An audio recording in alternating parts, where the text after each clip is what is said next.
Yon, what's up mga kagaston? Another video for today. So for today's video, ito meron tayong gagawin. So meron tayong gagawin. Ito overall siya.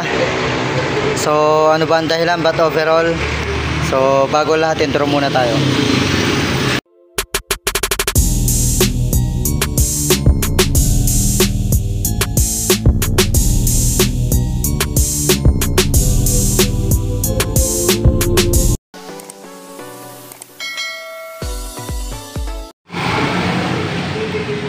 So yun mga kagaston, ito explain ko lang sa inyo kung bakit kailangan i-overall yung motor na to. Ang nangyari dito, nabasagan siya ng crankshell. Ayan, basag yung ilalim niya, kaya tagas yung langis. Ang problema pa rito, hindi na siya kaya sa yung lagyan ng tapal na epoxy. Kumbaga palit crankshell talaga siya.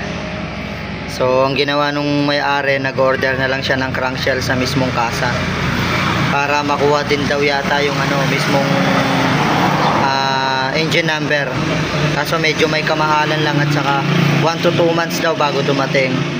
So ang gagawin ngayon ni sir para magamit niyang pambiyahe yung motor, yung mismong nakabasag ng makina nito kasi hiniram lang sa kanya, yung crankshell daw nung isa niyang motor, yun yung gagamitin dito. So pansamantala habang wala pa daw yung crankshell na in-order sa kasa. Kaso yun nga lang, doble gastos. Pero mas mahirap daw kasi yung magko-commute siya. So yun, kaya napakahalaga mga kagaston na meron tayong engine guard sa ilalim para iwas basag sa crankshell, lalo na kung lowered yung motor mo. So yun nga, hindi siya lowered pero nabasagan. Tapos isa rin dyan dapat, ayan, yung kapag naputulan tayo ng kadena, meron tayong sprocket engine cover. So malaking tulong yan sa motor natin, iwas gastos ng malaki, tulad sa nangyari dun sa motor na gagawin natin ngayon.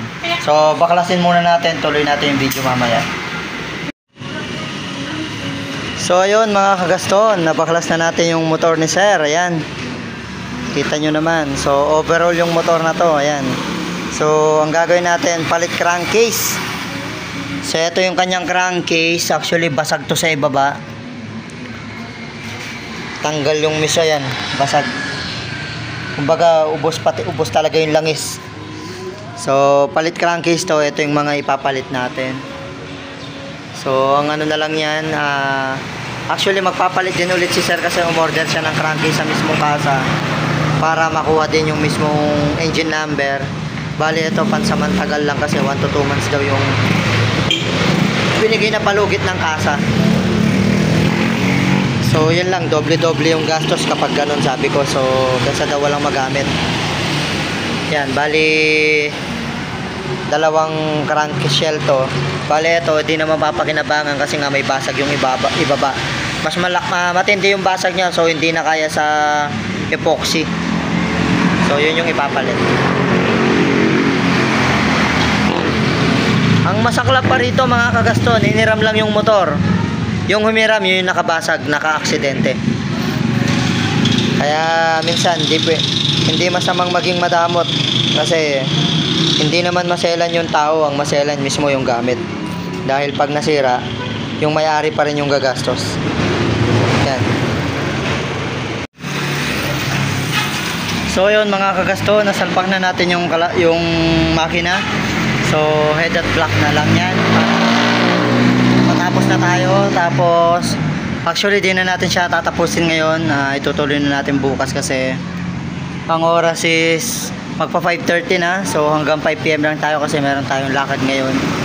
So sabi ko naman sa may-ari, tomorrow ko na ituloy. At pagpunta niya rito, tapos na. So ayun, tuloy na lang natin yung video bukas.